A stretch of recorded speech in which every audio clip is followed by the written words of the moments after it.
ജപമാലയുടെ വിസ്മയങ്ങൾ എന്ന 8-ാമത്തെ അധ്യായത്തിൽ പരിശുദ്ധ ജപമാല ചൊല്ലുന്നതിലൂടെ വിശുദ്ധ ഡൊമിനിക്കിനും വാഴ്ത്തപ്പെട്ട അലനും മറ്റു പല വ്യക്തികൾക്കും മാതാവ് കൊടുത്ത അനുഗ്രഹങ്ങളെക്കുറിച്ചാണ് പറയുന്നത്. ജീവിതകാലം മുഴുവൻ പരിശുദ്ധ മാതാവിനെ സ്തുതിക്കുക, മാതാവിൻ്റെ മഹത്വം പ്രഘോഷിക്കുക, ജപമാല ചൊല്ലിക്കൊണ്ട് മാതാവിനെ ആദരിക്കുവാൻ മറ്റുള്ളവരെ പ്രേരിപ്പിക്കുക. ഇതായിരുന്നു വിശുദ്ധ ഡൊമിനിക്കിൻ്റെ ജീവിതാഭിലാഷം. ഇതിനും പ്രതിഫലമെന്നോണം അദ്ദേഹം ചെയ്ത ഓരോ പ്രവൃത്തികൾക്കും മാതാവ് വളരെയധികം അനുഗ്രഹങ്ങൾ കൊടുത്തിരുന്നു. അദ്ദേഹത്തിൻ്റെ ഓരോ അധ്വാനങ്ങളെയും നിരവധി അത്ഭുതങ്ങളാലും അടയാളങ്ങളാലും മാതാവ് സ്ഥിരീകരിച്ചു. മാതാവിലൂടെ അദ്ദേഹം യാചിച്ചതെല്ലാം സർവശക്തനായ ദൈവം അനുവദിച്ചു കൊടുത്തു. അൽബിജൻസിയൻ പാഷണ്ഡതയെ തകർക്കാൻ മാതാവ് അദ്ദേഹത്തെ സഹായിച്ചത് ജപമാല ചൊല്ലി പ്രാർത്ഥിച്ചതുകൊണ്ടായിരുന്നു. അതുപോലെ തന്നെ വാഴ്ത്തപ്പെട്ട അലനും നിരവധി അനുഗ്രഹങ്ങൾ ലഭിച്ചിരുന്നു. എങ്ങനെ ഒരു നല്ല വൈദികൻ അല്ലെങ്കിൽ സമ്പൂർണ്ണ സന്യാസി ആയിത്തീരാം, അതിലൂടെ എങ്ങനെ സ്വന്തം രക്ഷ നേടിയെടുക്കാം, അതൊക്കെ പരിശുദ്ധ മാതാവ് വാഴ്ത്തപ്പെട്ട അലന് പല പ്രാവശ്യം പ്രത്യക്ഷപ്പെടുകയും പഠിപ്പിക്കുകയും ചെയ്തിരുന്നു. അദ്ദേഹത്തിനാണെങ്കിൽ പതിവായിട്ട് പിശാചിൻ്റെ പ്രലോഭനവും പീഡനവും ഏൽക്കേണ്ടി വന്നിരുന്നു. ആ ഒരു സമയത്തൊക്കെ അദ്ദേഹത്തിന് പരിശുദ്ധ കന്യക അടുത്തെത്തുകയും ആശ്വാസം നൽകുകയും ചെയ്തിരുന്നു.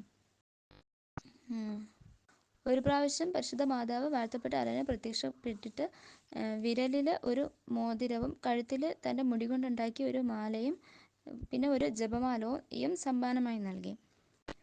വിശുദ്ധ യോഹന്നാൻ്റെ വാഴ്ത്തപ്പെട്ട തോമസ്, അദ്ദേഹം പരിശുദ്ധ ജപമാലയെക്കുറിച്ചുള്ള പ്രസംഗത്തിന് വളരെയധികം ഫേമസ് ആയിരുന്നു.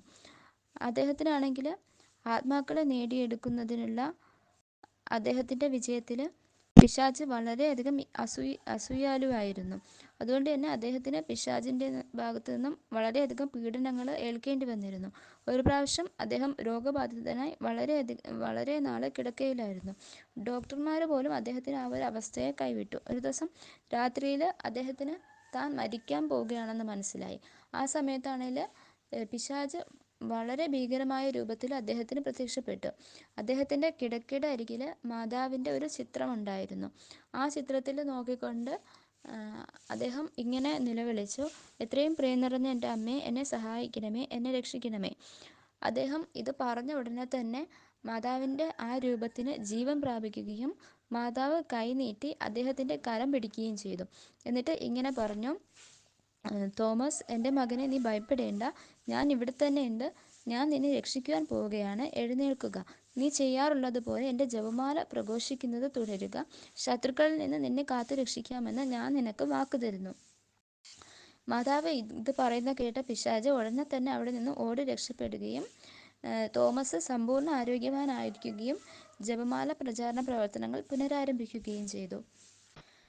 ലിയോണിൻ്റെയും ഗലീസിയയുടെയും രാജാവായ അൽഫോൺസസ്, അദ്ദേഹം തൻ്റെ അരപ്പട്ടയിൽ ഒരു വലിയ ജപമാല തൂക്കിയിട്ടിരുന്നു. പക്ഷെ ഒരിക്കൽ പോലും അദ്ദേഹം ജപമാല ചൊല്ലിയിരുന്നില്ല. ഒരു ദിവസം അദ്ദേഹം ഗുരുതരമായ രോഗാവസ്ഥയിലായി. മരണാസന്നനായിരുന്ന അദ്ദേഹത്തിന് കർത്താവിൻ്റെ വിധിപീഠത്തിൽ നിൽക്കുന്നതായിട്ടുള്ള ഒരു ദർശനം ലഭിച്ചു. ആ ഒരു സമയത്താണെങ്കിൽ രാജാവ് ചെയ്തിട്ടുള്ള എല്ലാ പാപങ്ങളും അദ്ദേഹത്തിൻ്റെ മുമ്പിൽ ആരോപിച്ചുകൊണ്ട് ധാരാളം പിശാചുക്കൾ അവിടെ എത്തുന്നുണ്ട്. ആ ഒരു സമയം അദ്ദേഹത്തിന് വേണ്ടി മാധ്യസ്ഥം വഹിക്കുവാൻ പരിശുദ്ധ മാതാവും അവിടെ എത്തി. മാതാവ് ഒരു തുലാസ് കൊണ്ടുവരുവാനും രാജാവിൻ്റെ പാപങ്ങളെല്ലാം തുലാസിൻ്റെ ഒരു തട്ടിലും മറ്റേ തട്ടിൽ രാജാവ് എപ്പോഴും ധരിച്ചിരുന്ന ജപമാല വയ്ക്കുവാനും ആവശ്യപ്പെട്ടു. അങ്ങനെ അത് വെക്കുമ്പോഴത്തേക്കും ജപമാലയുടെ തട്ട് താഴ്ന്നു നിൽക്കുന്നു.